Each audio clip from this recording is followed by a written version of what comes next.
Hello everyone, welcome on the podcast show Berlin de Toi. My name is Gabrielle and I'm delighted that you're joining us for this conversation. When I arrived in Berlin a few years ago, I was struggling creating a network, professional as personal, and I would have loved to hear discussion and conversation from inspiring and engaged people living here. This is the purpose of the podcast Berlin de Toi. In French, German, English-speaking conversation, we're gonna meet these incredible people, which makes this place so awesome.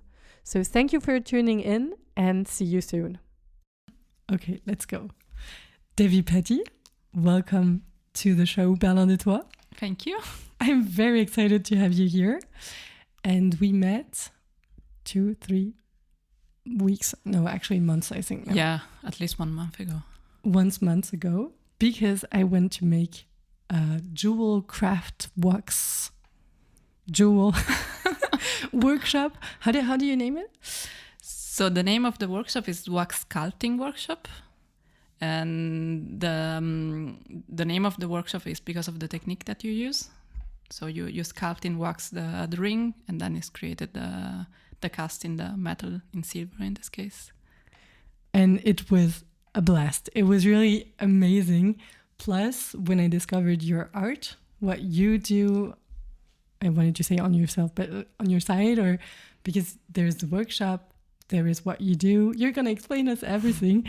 And I was like, oh my God, you have such a vision. Oh, it's my feeling, of course, but you have really a world that makes sense. I mean, that you can refine in your different art or creation. And I was like, I want to have a deep dive in Devi's world because it looks so amazing. So I'm very excited for you to be here today. Thank you for having me. So to start, could you please present yourself? Yes. So I'm Devi Petti, and I'm an Italian jewelry maker. And I moved here 3 years ago. And this is when I started to do to focus on this craft. As before, I was working in an architecture studio, so I was doing tiny different things. And yeah, that's me. Why Berlin from Italy? Yeah, that's a very good question. And actually, the reason why I moved here was the lockdown in Italy that was very strong. And also because I was starting to start my business in Germany. I wanted to start my business, and it was easier in Germany compared to Italy. Because in Italy, you have a lot of bureaucracy, and it's quite difficult to start something new because you have a lot of taxes and you have a lot of papers, and in Germany it was easier. So the two things together made me come here.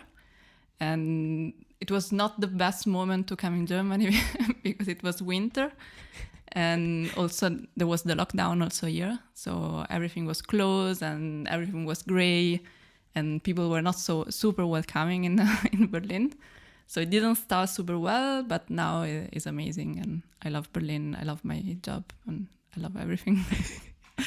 So you came because German bureaucracy was easiest than Italian one. So for the people out there who are complaining, there is more difficult. Yeah. And why Germany? Did you have like some connection? Did you learn the language? How did you end up in Germany? I had some friends that were living here, and I came visiting them a few times before moving. And when I decided to come here, it was because a friend of mine, she had a flat in Berlin that was free in that moment. And we actually decided to come here just to escape for a little while Italian lockdown. So the plan at the beginning was coming here, stay here for a few months, and then go back to Italy. But at the end, we've both decided to stay here. So it's still very courageous to go in another country and start your own business, because if I understand this well, you didn't had like a freelance status before. So you were discovering what it means to have your own business plus living in another country. Yes. So I started a little bit before moving, of course. More or less 6 months before moving to Berlin, I started to... I created my logo and I created all the brand communication. And I started to have some client before moving here. So I had some kind of cushions. How do you say it? So you did have some proof of concept, like this is gonna work. Were you confident? I mean, with freelance and like when you have your own business, there are some moments in which you are very confident and other moments in which you are not at all. So when I started it, I was very confident. Then I had a moment in which I went very down, and then up again and down again all the time like this. But you keep the balance in check. Yeah, kind of. And just to have like a bit of background, are your parents also like entrepreneur, or did you have some example growing up? No, not really. Like my father was a freelancer, let's say, and he was also a painter, so he was in the cool. artist scene. And my mother, she's a ceramic artist. Oh, so it's a very artist family. Yes, artist family. But for both of them, it was not their job. So it was something they were passionate about, and they were also selling their stuff, but it was not their main job. So no, not really. I didn't have somebody to look at and be inspired by about the brand. And actually, at the beginning, my parents were not so happy about me deciding to be a freelancer and to start my own thing. But, yeah, I did want to ask, like I was going to ask, like, did you had support when you started, or what made you decide to start actually? I didn't have so much support by my family. At one point, I think they became happy about my decision, but at the beginning they were a little bit scared because, of course, like you don't know how it's going to go. And I had support from the people around me because from the beginning everyone was liking a lot my things, and I had a lot of friends that were buying from me, so I had this kind of support at the beginning. And at the end, also my family started to support me. That is nice. Yeah.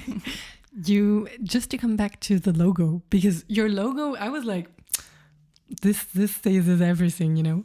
When we came to the workshop, you gave us, or they were different booklets. Mm-hmm. So that's why it's like everything is so well thought. I was really amazed of that. And you have your booklet on the front page. You have your logo. Could you just describe your logo for people to imagine it? So the logo is a hand, and from each fingers there is something that is growing, and the parts that are growing are the more or less the drawing and the shapes that I use in my jewelry. So they are all nature inspired. They are all organic shapes, and there are like corals or flowers or different kind of things. You studied design?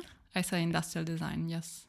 So you already had this idea of being freelance at some point, or create your own art, or it was like, how did you make the decision for the studies? So the bachelor was industrial design, so it was more focused on projects that were going to be made industrially. Okay. Like chairs? Yeah. Everything. Yeah, everything, like chairs, glasses, or all the things that can be produced industrially. In series? Like not handmade. Yeah, not handmade. But strangely, the approach of the university was more focused on handmade things, because they wanted us to be able to create everything from the start to the end. So from the communication, so the logo, brand identity, to the prototypation, and to the presentation. So also photography, pictures, and text and website, like all the things that surrounds a brand. That's nice. Yeah, it was super cool. So actually, the university was not made for this. Like the course was not this one. But actually, I've been inspired by them. Like it is during those years that I decided I wanted to have my own artistic practice, or artistic practice is very nice. When did you started actually to do art? on your own? Because there's people who say like, oh, I'm drawing since I'm small and now I started it. And then I have the feeling right now you have a lot of people who say like, oh, I just started and I decided I really like this and I just go for it. What was it for you? So with the lost wax technique, that is the one that I'm using now, I started 10 years ago. So it was during my studies. And I started to do earrings or necklaces or small things created with the materials that we were using for the prototypes. And during those years, I met a goldsmith that fell in love with my earrings, and he proposed to do a collaboration with him. So he taught me how to work with this technique, and with him I started to do it, and my love for this technique started. So it's 10 years that I'm almost working with wax every day, more or less. Did your style change a lot? Not really. No. So I wanted, because the question I had behind is like, this person who fell in love with your product, like, does everyone fall in love with your product, or how does it work? I hope so. But I think not everybody. Anyway, the earrings that I was doing at the beginning were a tiny bit different, also because the material were different and the technique also. But since I started working with the wax, everything is kind of similar. Like the first rings that I made are also the one that I'm still selling now. So it didn't really change my style. For the people who do not know it, please correct me if I'm not say it the right way. But I found you have a very organic way of creating. So, there were kind of a mode at some point of very brutalism, or I don't know, straight lines and all, and which it's not at all my sensibility. And you have a lot of round form and mousse effect, or nature, or trees. I don't know, when you look at your creation, it's a mix of nature. You talked about corals, and then you have this very hard material that you can feel, and then you have it very Polish too. So the mix is kind of amazing. So I don't know how you would describe your work. Yeah, for sure, it's very organic. And the nice thing is that so you work with a material that is soft, the wax, but then it becomes something very hard. And the contrast between the two different stages of the creation, I think is quite interesting. And also the organic inspiration and the material again and the metal are kind of contrasting with each other somehow. So I feel like that the results of the two combined is quite interesting, because as you said, like there are maybe branches and very thin details. At the same time, there are very soft and rounded angles. Yeah. So the result is kind of interesting. And I do agree, because you describe it very well when we do the workshop too, with using the wax. Wax is really a material that is very impressive to use, because when I was younger, I did a bit of poetry. So with earth, but working on wax, you have this heat that also has an effect. Like if you put your fingers, and the heat of your finger or of your skin is going to alterate also the product. And so it's very impressive to see how malleable it is very quickly too. Yeah. Yeah, it's also because so with pottery, you work directly with your hands on the objects. And in this case, you use the tools like the bisturi. And so I feel like, as you said, like there is this thing about changing the shape of the status of the material. So it liquid, and then it can become more or less solid depending on the kind of wax that you use. And I feel like understanding the different stages of the cooling and melting of the material, it really, like, it's a very special way of working with a material, like with sculpting something. Yeah. And when we come, we have almost the impression we're at a dentist because of all the material you have. Yeah. Very small, very precise. And you do put it also like on your website in your description is like this tiny object in which you put a cell in it. Yeah. And I do agree that you have this very small material or work, and you had like you took some insects, scarabs, I guess, or some of them are probably scarabs, and the precision of it and having it in the hand. So it's interesting because it's small, but it's also very weight, like it has its own weight. And when we work on the material, you also explain us like you can work on texture, and you can use paper or you can use drops of wax to put different impressions. So it was an amazing workshop. So for people who are still listening, it's a very nice experience to make. So I found it amazing. Yeah, happy that you enjoyed. But coming back to how you started, you said you're not a drawer, like no. drawing person, not that much. So how do you gather inspiration, or how do you work? Because there's a lot of people who do like notes or small drawings. How does it work for you? Yeah, for me it's easier to directly shape the shape that I have in mind, and then from the initial shape change it or create a second one. It's easier to work directly on the 3D and not first on the 2D and then the 3D. But of course, like I studied industrial design, as I said before, and there they teach us to first draw the things, so you're able to see the different views and understand better the shape and understand better how it could work. But I feel like in jewelry is a little bit less like this because the artistic part is more strong compared to an object. So for me, it works better to directly shape in 3D, like to directly create what I have in mind. But also, like as I said in the workshop, it's easier. I always suggest to first draw what you have in mind and then to create the thing, because it is easier and sometimes it's also better. But for me, it doesn't work this way. Do you have people who participate at the shop one time who come back? Yes. Who get current customer kind of? Yes. Yeah, a few people came several times, and sometimes I also offer, like, if someone wants to come more often, I also offer some kind of abo. Oh, okay. Like discount or subscription. Yes. Jewel subscription. That is nice though. Because how did you decide to do jewelry? So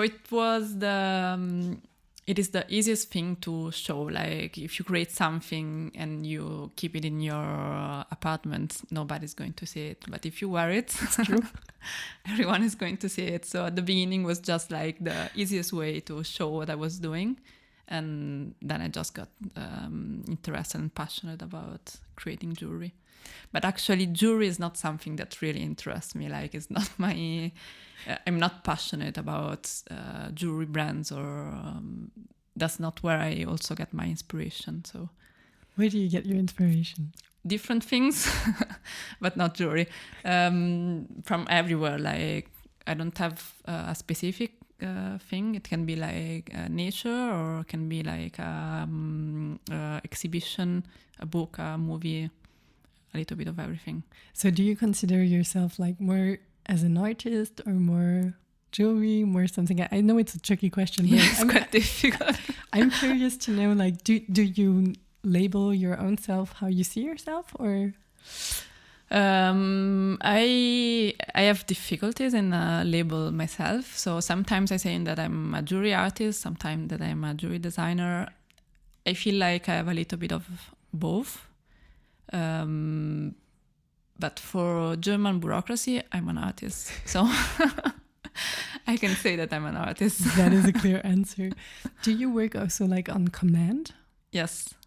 Usually, so I create my design, but I don't have a stock. So usually I work on request. And of course, the things that I do are all the same style, like they are my style. but I realized I usually talk with the client and we create together the thing that he wants or she wants to have. Can you give us example of order from clients? Is it for themselves? Is it to offer? Is it... Sorry again? Sorry. I mean, could you give us some example what people order you? Is it jewel for themselves or to offer, or when you say we discuss? It really depends. So sometimes they come to design something for themselves, and I think it's the nicest thing because you are talking with the person that is really interested to have this thing, and it's easy, and you inspire each other in the making, and it's something that you really create together. Other times there are like, for example, proposal rings. And for proposal rings, there is a little bit more anxiety somehow. And like people are more stressed. They don't really know what they want to create. They don't really know if the other person is going to enjoy it or not. So in this case, it is a little bit more tricky. But usually the client either comes with a concept or with a shape. And then we decide together how to change it and how to adapt it to my style. And just for us to have like an idea, how much do you have from client, do you work like on different projects every weeks? How does your week look like? It depends. In this moment, I am working on, I feel like every day I'm working on a different project. But it really depends on the moment. Like sometimes I have the workshop rings. Other times I have wedding rings. Other times I have requests from different people. Other times I have orders from my collection. So I don't have like a schedule, and I don't have like a planned week or a planned day. Like I just follow what I have to do or what I feel like I want to do in that moment. And how do you organize yourself? Do you like, this is what I need, for example, really from a person who's not at all freelance? Do you have like, this is the budget I have to have this month? Or is it more about like, this is the project I want to have done this month? Or do you set yourself like in January at the beginning of the year and you make goal? How does it work? So I'm not really an organized person. And I don't do plans. Like I don't plan to, I don't know, to do things or to earn a certain amount of money. I just try to earn enough to to live, let's say. And I just follow the moments of the year. In this moment, I feel like I'm stable, so I'm able to just follow the clients that are coming or the projects that are coming, and not worrying too much about if I'm earning enough or not. But like in the past, I had moments in which I was more focused on like this month I have to earn this amount of money, and I was trying to organize my job a little bit more. But in this moment, I'm following what is coming somehow. I did hear that usually you need this 3 years to come in a good moment where you're confident about what you're doing and you're like, I know it's working. Like I found a formula that works for me. When you look back 3 years ago, when you started, what was kind of like the big learnings you had or difficult moments? Or so at the beginning was really difficult, like also moving here in Germany and not like having clients, and also the lockdown. It was not like a very good moment to start a business in a new city. And I feel like you just have to keep believing in what you're doing, and not, of course, there are always moments in which it's not going well, also now. And you just have to be able to look at the broad picture and not focus on just on that moment. And just believe a little bit more in yourself and maybe plan also a little bit of the future.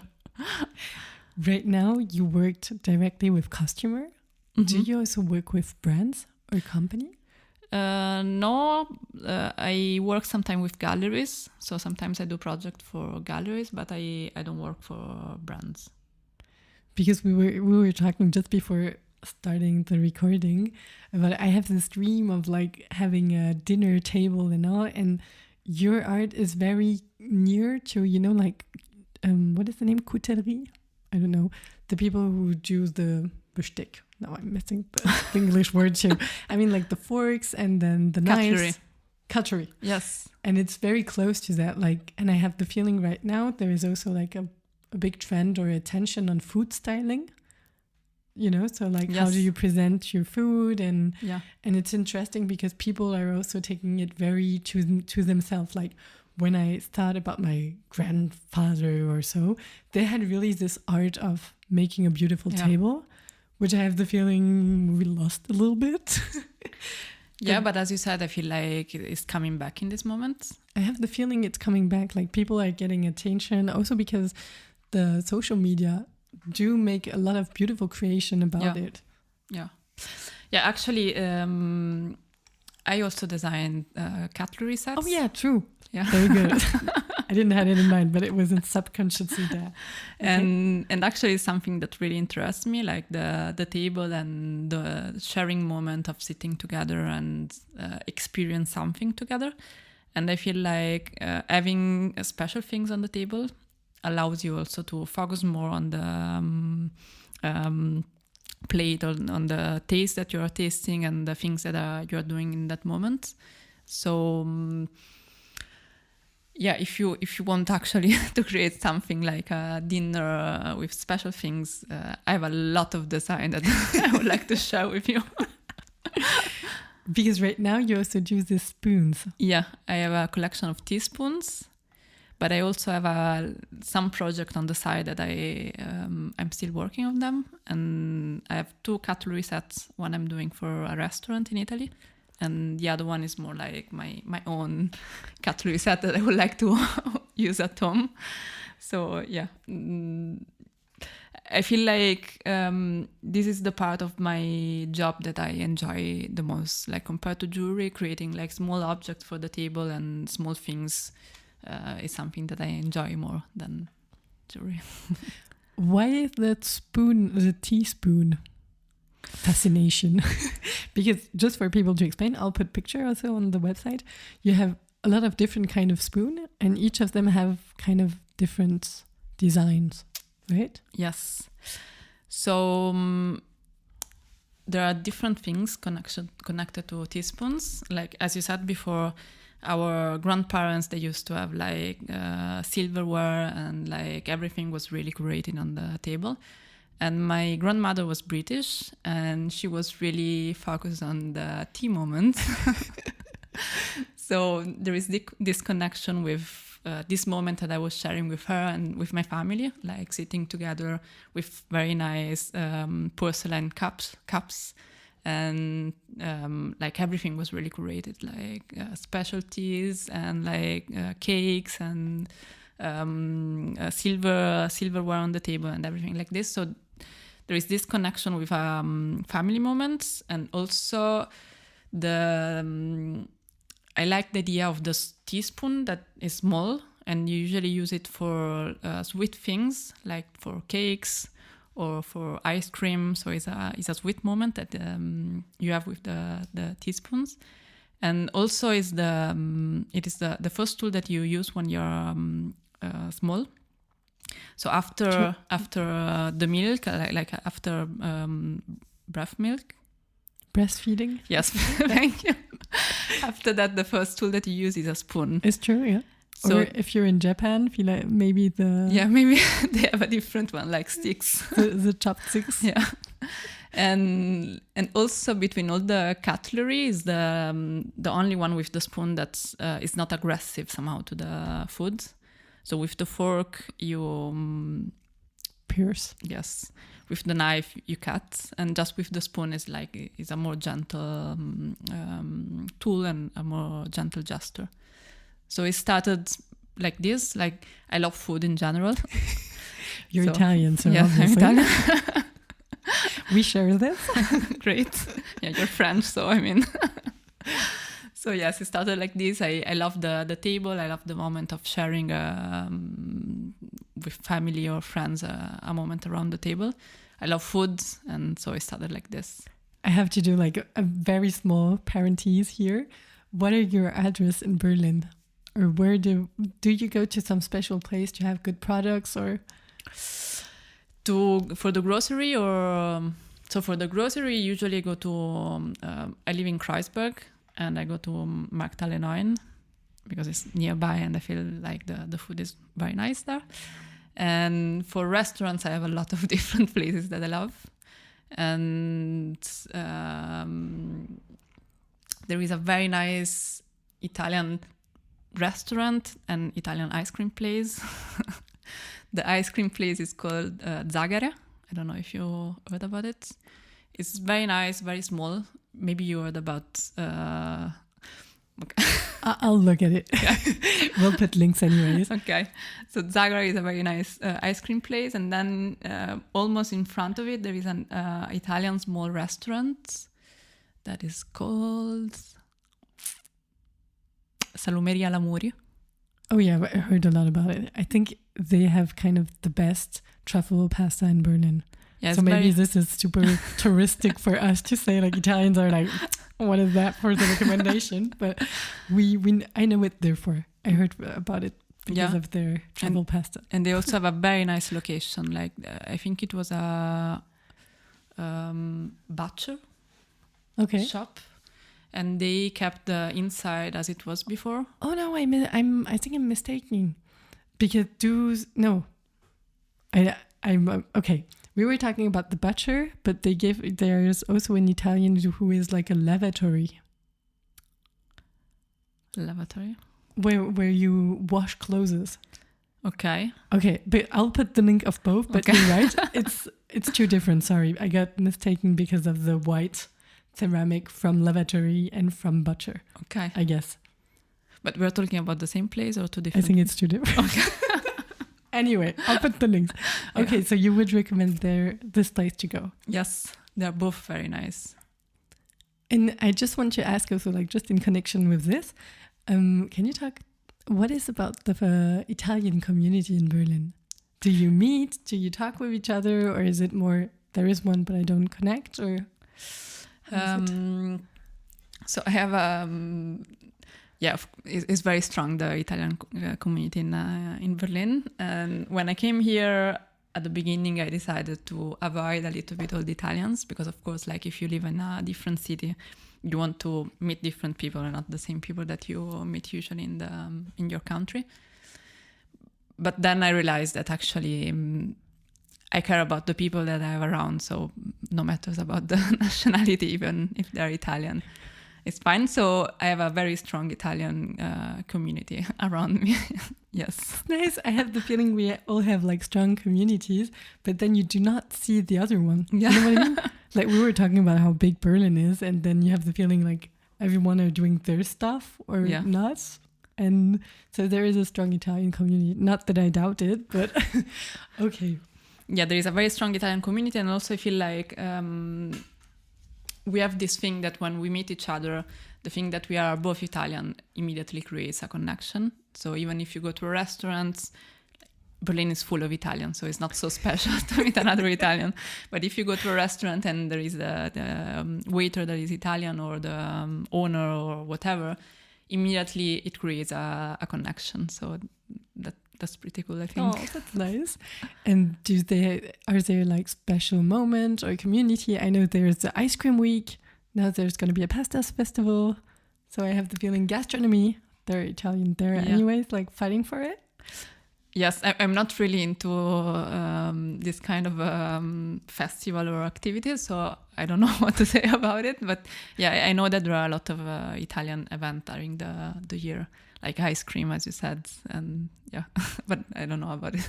We say a small hello to the podcast creator from Viaggio. Viaggiare. Mm-hmm. I don't know. I'll link it too, because we met at Podfest, and Viaggiare 1.5, because I think she speaks so quickly that is like very quick. So I was like, this is so nice. Okay, sorry. So coming back to what you do, you came to Berlin, you arrived, you started your business, did you have a studio? How did you organize yourself? Where did you meet clients? So I At the beginning, I was sharing a studio with other jewelry makers in Kreuzberg. And for the first 3 months, I stayed there. Then I moved to the space where I am now at the moment. And it's kind of the same concept. So we are 5 jewelry makers and we share the workshop, and we also have the showroom together. That is where I do the workshops. And it's pretty cool because so when you have your own business and when you do this kind of artistic projects, it's a very solitary work. So it's pretty nice to have people around you that also do the same things that you're doing. So we all have different styles, so there is no competition between us somehow. And we share knowledges and also difficulties and nice moments or whatever. So it's pretty cool to have a space all together and to have the possibility. Like sometimes you're also very focused on what you're doing, and you don't speak with each other for the entire day because we are like we don't have also like lunch moment that we share or tea moments or coffee moments. Like we work on our own project with our own time. And sometimes there are days in which we don't talk with each other for the entire day, but it's super cool to have people around you that feels the same as you're feeling. And yeah, it's a very nice atmosphere. I went a few years ago to Morocco and recently to Japan. And I have the feeling these are countries that have conserved the artisan work on the street. So you have a very quick, like, when you look through the door, you see people like working on shoes or bags or tissues and I had the feeling when we make the workshop, you had a lot of person who were like excited to see the backstage, like, can I see how it looks like? And then there are people working and you have the whole material. Like it's a huge amount of material also that you need. You mean the tools? Yeah. The jewel maker tools. Yes. Yeah. That's also a very nice thing to share all together in the studio, to have all the tools together. Yeah, we have like, depending on the things that you want to create, you have a specific tool for everything. And they are quite big and also quite expensive. So yes, it's very cool to have this share space. It was because the whole workshop was 5 hours. And when you do like me, a job where you're often on the computer or it's more logistic or those kind of stuff, when you have this artisanal handmade work, it's such different from what you're used to. And I wanted to ask, do you do also like introductory classes for children, for example? Or younger people? Don't have to be children, but... I've never done it. And I feel like, as you said before, the instruments that we use during the workshop are dentist tools, and you also work with fire. So That's true. I don't feel like fire. I don't feel like it will be super safe for children. But there are also different kind of waxes, and there are some kind of waxes in which you just need ends to work with. So I never done it. Could be an idea to start with. Or, like to make presentation in schools and then they come to see your workshop. Because I have the feeling when you're young, it's such important to have also like, this is what it looks like, and not having children who are like, hey, sandwich where grows on tree, because they have no idea how, they never saw a butcher or they never saw a bread maker. So I thought it was nice to have like the first part, the presentation showroom, and then just behind you have the workshop. Yeah, actually, it will be super nice. And I remember that when I was small, like as you said, in Morocco, you have more access to the crafts. And in Italy, in South Italy, because I grew up in the Amalfi Coast, it is kind of similar because the spaces are smaller and they are more on the streets. And I remember that for me was really formative and important to see people working and creative things and understand how things are done. Yeah, because when you do the workshop, like it's so priced, but like it's round about, let's say, 200 euros. But when you do it yourself, you're like, it's worth every penny of it. And for the 5, 6, 7 other ready-made jewel that you'll buy, which would have cost to just do it yourself, the difference, like I see this ring that I made myself such in a different way than the rest, So it's very strong to do it by themselves. So I'm done with the workshop. But I wanted to say it was a very formative experience, and also to do it for yourself. And I don't know, there is a lot behind just making something beautiful that you wear every day, kind of. Yeah, I feel like there is also a special connection. Like if you know that the piece that you're wearing, you have made it by yourself, there is also a special connection when you look at it in the morning. I don't know how you feel with your ring. I do. And it's also when you look at it and you're like, I really did it myself. No? Yeah. So it's, I can make something that I find beautiful and that I wear every day. And it's very satisfaction in a way when you do like PowerPoint or Excel or whatever, or email. But I mean, it's a different kind of satisfaction to see, I brought beauty in the world and I can put it and see it every day. So plus, because it's silver, like it doesn't fade or so. Yes. And also it's something material that you can see. Like it's not a page that you created on the computer, but it's something that you can touch. It's true. Are there kind of artisan festival or like street festival where, because people just stay out, or do you make open doors day for people to visit?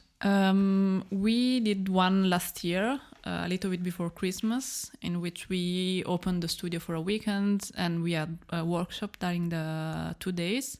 So it was not the same workshop that you did, but it was something faster. It was like a half an hour workshop in which very quickly people were understanding the technique more or less and creating a pendant, a necklace. And yeah, we were sharing those. We were also doing a little tour in the workshop, but usually we don't do open studio days. Like we're more focused on you're focused on your work, no? Yeah. It makes sense. Okay. Do you work alone? Yes. On your business, do you work with a coach, for example, or do you have someone with whom you have sometimes talk? Like, how do you have this perspective of keeping in check, or do you do everything alone? I do more or less everything alone, but as I said before, we share in the studio a little bit of everything. So also organization and the plan for the future. We usually share these kind of things together. So we kind of do reality check with each other. Yeah. We talked a bit about pottery. Mm-hmm. Do you try also different type of art? So we understood drawing is not yours, but are there things that you tried or that you wish to try? I did pottery in the past, and it's something that I really enjoy, and I would like in the future to also do some, maybe combining together the two materials, or anyway focus also on other materials. And I also would love to work with wood. I did it a little bit during the university, but not so much. And glass, I love materials. I love materials and I love textures. So I would really enjoy to expand a little bit more and work with different materials. But for now, I don't. For now, I just work with metals. Metals is a good start anyway, right? You have the different ages kind of stuff and all. Now that you can work, that you have the skill that you really learned and that you mastered, can you use it when you go abroad? Do you know? Do you have the feeling you could like move to another country tomorrow and then start a small shop there and casting jewels? Do you know what I mean? Yes. It would be lovely to do it, but the thing is that it takes time. So moving in a different country or moving in a different place and starting a shop or a business, it takes time to know people and to let people discover you and blah, blah, blah. So I feel like it's something possible, and I would love to one day move away from Berlin and go somewhere else. But I feel like it takes a lot of time to start in a new place, like to change place. So. But I meant also like, you have freelancers who do, for example, who work on design, website or whatever, and they say, I can work in Bali or whatever in the world. Okay. Do you have the feeling you can also go somewhere and catch their inspiration, for example, and then when you come back, you create? Or? Yes. So the wax modeling, I can do it from everywhere because the tools are not so big, so I can bring it with them. But I have the feeling that now in Berlin I have a community of people that come by the studio and they know that I'm there. So I feel like if I go away for example, for a few months, I have the feeling that I will lose a little bit of the community that I have created. So I don't feel like I could go somewhere else. And also I could just do the first part, like the cast. I need a place that I know that they work well. So I could go back to Italy for sure, because I have also there my fornitori, I don't know how to say in English, like people with whom I work. But yeah, it will be a little bit tricky. Understood. You said you don't have stocks, and you created more on command or when you do your work. Do you do also like presentation or shows or those kind of thing? This is something I know from design world, no? Yeah. You create for a moment and then you rent a space, for example, and you present the art that you created with this is the vision, or this is the universe, or this is... I've never done it. I did it for exhibitions, but the thing is that I usually don't work with collections, so I don't have a collection of things that are all inspired by the same topic or the same thing. But I create like maybe one ring or earrings or one thing. So in this case, it's kind of more difficult to build all the storytelling around and share it. Like I feel like in these cases, you need to create a collection and present it. Or you have someone who comes and like make a curation and choose your work and then find a story out of it, right? A vision of a curator. Okay, very interesting. I was asking about like abroad and all, like going abroad in different country, or it was also like, I know it from artists that sometimes they have someone in another country who says, hey, can we take some of your work and present them over there? Do you think that could be also like an option or a possibility? Yes, of course. I've never done it. In Italy, I've done it and I'm doing it some time by time. How does it work exactly? What do you mean? Like when you do it, you have a place from someone you know and you say, I want to present what I do? It depends. Like sometimes it's like pop-up event, so it just lasts few days. Other times I leave it in a space that is already there for it could be a shop or a gallery or whatever. And it really depends on the person you're talking with. So, do you have an idea how much creation you made since the beginning? No, I have no idea. Or different styles? I feel like in 10 years I have done a lot of different things, but I'm also not very good with numbers. So I'm not able to quantify very well time or things or... It's always easy to ask the question when you're at my place, you know. So, but I was curious, no? Like, do you have like looking back and seeing and discovering the evolution? But I guess it's curator work. Yeah. When you're artist, you're doing the work right now. Do you have some dreams or project or things that are going to happen that you can share? Not really at the moment. Like as I said before, I'm not really planning and I'm not really have how do you say projecting? Yes, kind of. So at the moment I'm just I also just came back from holidays, so I'm more in the moment in which I'm starting to plan a little bit the next months. So at the moment I don't have dreams or plans, or I'm just living the present, let's say. That is good too. But like Jewellery, going in that direction would be something working for the table arts.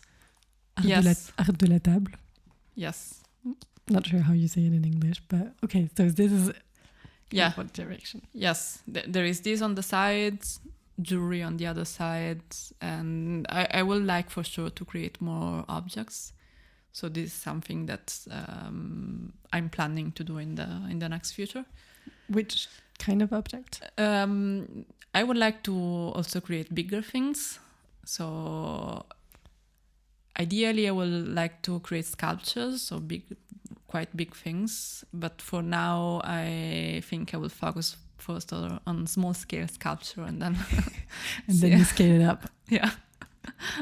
Okay, so you stay in the more decorative, if I can say. Yeah. Then like utility. Yes. Yeah, for sure. Apart from the cutlery sets, but also the spoons that I have created and the cutlery set are not super functional. They are more artistic and more thought for experiencing different things. Like, I don't know if you saw the spoons that I've created, but most of them are quite difficult to use. I was thinking when you said like at the moment you take the sweet, I was like, and you take it very slowly and you enjoyed it completely because you're not going to eat very fast with that spoon. Yeah, you have to focus very much on the gesture that you're doing. You have to focus, that's true. Which you talked about your inspiration. Mm-hmm. Do you have... Also, like, other kind of inspiration, books or person or mentors or films, music, I don't know, whatever. So recently I went to New York this summer, and I visited a very nice museum that is called Noguchi. It's a gallery. And he's a Japanese artist, and he works with, he's actually a product designer, and he does both, he did because he died, but he did both products, so furnitures, cutlery also, and sculptures, and he mainly worked with stones. And I really enjoyed his work because there is a balance between functionality and attention to the material, attention to the texture, because there are these different texture depending on the way he works with the stones. So some of them are more smooth, and others, the part that he doesn't work with, are more textured, more rough. And also the shapes are very minimal somehow. So he focus more on the big shape, let's say, on the structure, organization. No, it's more about, like, for example, the sculpture that I liked the most was a round stone. Volume? Yeah, it's more, yes, he focused more on volumes and less on details. Okay. And yeah, I feel like the general feeling of the space and the objects was very, very nice. So at the moment I got inspired by him, and I'm actually thinking about creating a collection about stones, because it's also something that comes quite often in my life somehow. So you got like this. I have to dig into that kind of moment. I had a question. I'll come back. Wait a second, because we were talking about volumes. I wanted to ask, like right now I have the feeling some people get a bit like overwhelmed with artificial intelligence, or what is going to be the future, blah, blah, blah. I have the feeling people working in service domain, like, hotels, gastronomy, or doing handmade stuff will be pretty well preserved because they have skills, technique, vision, art, those kind of things. How do you vision future? I don't know. For me, I feel like it's a instrument that we will have in the future, and if you use it in the right way, it's going to help us. Yes, that's it. It's going to help us, and also it's going to leave us space to focus on other things. So I feel like that also as an artist, I could probably take advantage of the artificial intelligence. And now I'm using a lot like ChatGPT for creating texts and yes. For creating texture? Text, like to write things. Okay. So I think it's a very cool instrument to use. And just a small question about the workshop, but in connection with the people you interact with, how did that went? The first time you had people coming, were you like excited? Did you had a script prepared? So the first time I did it was in 2 years ago, probably in Italy. And I decided to do it because there were a lot of people that were asking that they wanted to learn. So I decided, why not? Let's try it. And I organized it in Naples, and I actually didn't know so many people in Naples, so I was a little bit lost in the city. And at the end, like I had just few people that were subscribed to the workshop, and I was super stressed, and I didn't know what to do because those people were coming from different cities, so. I didn't know if I had to cancel or to do it, and everything was super, super emotional. And then I did it, and it was very nice, and it worked very well, because I feel like there is a part in which I have to present, and that is the part in which I'm more stressful, because I don't feel like words are my strongest ability. But there is the rest of the workshop that is more manual, and I feel like that, as you said, once you start working with the wax, and once you start approaching the material, everything comes quite easily. So at the moment you feel at ease, like the people are focused on what they're doing, it's okay. Yeah, exactly. Did you had some difficulties, maybe like during workshops or those just for people who are listening, like what you should be careful about? No, not really difficulties. Sometimes is a little bit tricky when a person comes with a specific idea and wants to create exactly that thing. So sometimes it's a little bit tricky to let people lower a little bit the expectation. Yes, yes. Expectations. And also to follow a little bit more the process, and to follow the shape that is creating, and to embrace the imperfection and the beauty of imperfection that is made by end work. That's true. That is really a learning that you have to proceed, no?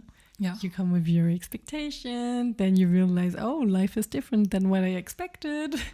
And then you have to work through that. So you accompany like the people kind of to go happy out of I try, but sometimes like usually is quite easy, because like at one point the people that are working are able to look at the thing that they have created and be happy, because it's something that you created with your hands. So whatever is the shape that you've done is beautiful.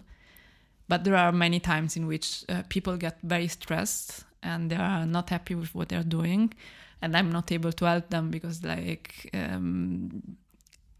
there is like a miscommunication, let's say. So sometimes it becomes a little bit tricky, but it's interesting. It's very like people are facing themselves and what they're able to do, so they probably also have their own frustration, and you have like nothing to do with it, but you're like, please calm down. It's challenging. It's very interesting. Yeah, and also I don't want to interfere too much in the creation. So I don't want to create things for them, but I want them to be able to find their shape and create their own thing. So I don't want to arrive to the point in which I have to take the wax and complete it by myself, because it's not the point of the workshop.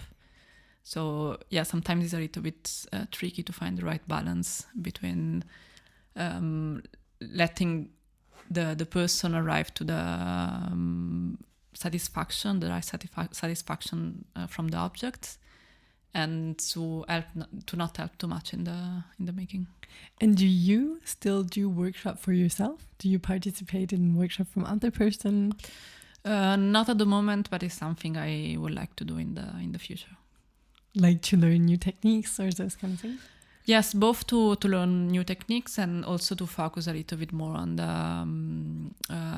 the lost wax technique. Also, at the moment I'm not doing the casting. I just do the first part and the last part of the process, and I will also love to focus a little bit more on the casting. So the Schmiedery-Teil. You're gonna be like the one putting on in the fire and all. Yeah, I don't want to do the entire process because it's also very hard. But I would like to explore a little bit more. Like there are different kind of casting that you can make. You can sand casting, or you can cast in pasta, for example, and in different kind of materials. I have no clue what you're talking about. Okay. And anyhow, the result is different depending on the kind of casting that you're doing. And I would like to explore a little bit more that part and see what comes out. Yeah. From that, right? Okay. Because did you try to also like working with glass? No, I never tried. Because glass making process is also very impressive to see, no? And how you work glass. But I guess it's also another level of physical investment while doing it. Yeah. It depends also on how big you want to create things. But I feel like there are a lot of jewelry makers that work with both glass and metal together, because also the instruments are not so different. Like with both you work with fire, and they match very well together, metal and glass. So yeah, it's something interesting to explore for sure. Are you what part are you struggling with right now? Like, can you share one or two? Just I'm curious. Organization for sure. And at the moment I feel like being a little bit more organized and plan a little bit more the future will help me to grow and to expand a little bit more. But I'm also happy with the amount of work and things that I'm doing at the moment. That is nice. Do you have like person who asked to be your apprentice? Yes. And have you done it?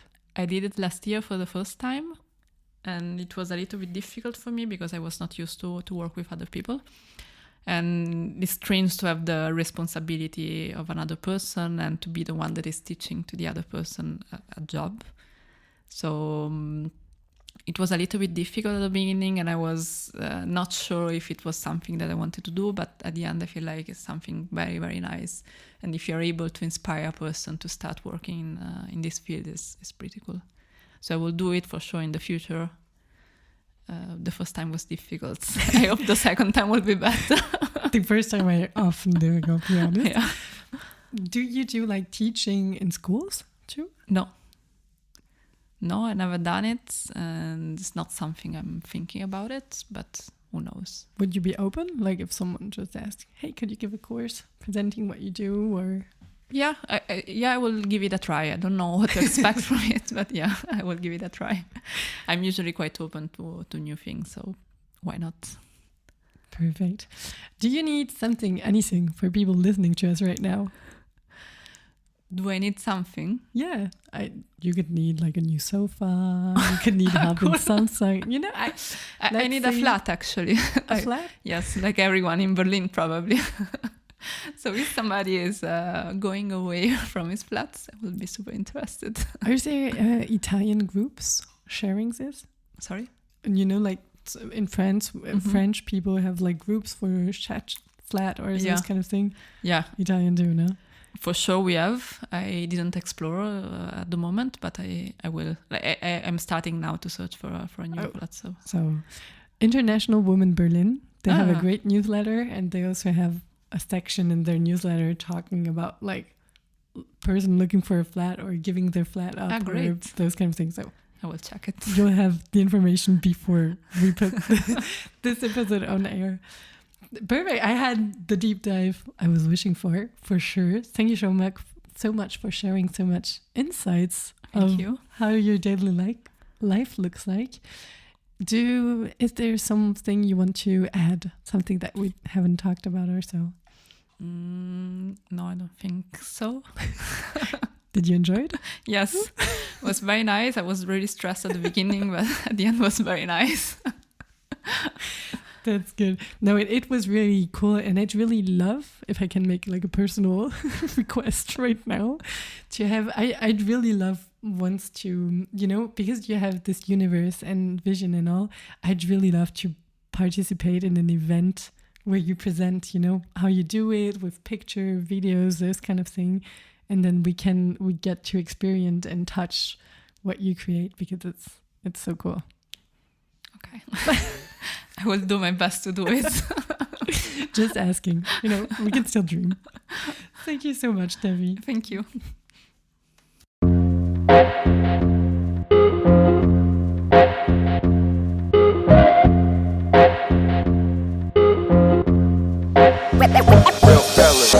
Congratulations, you made it to the end of the conversation. Thank you so much for your attention.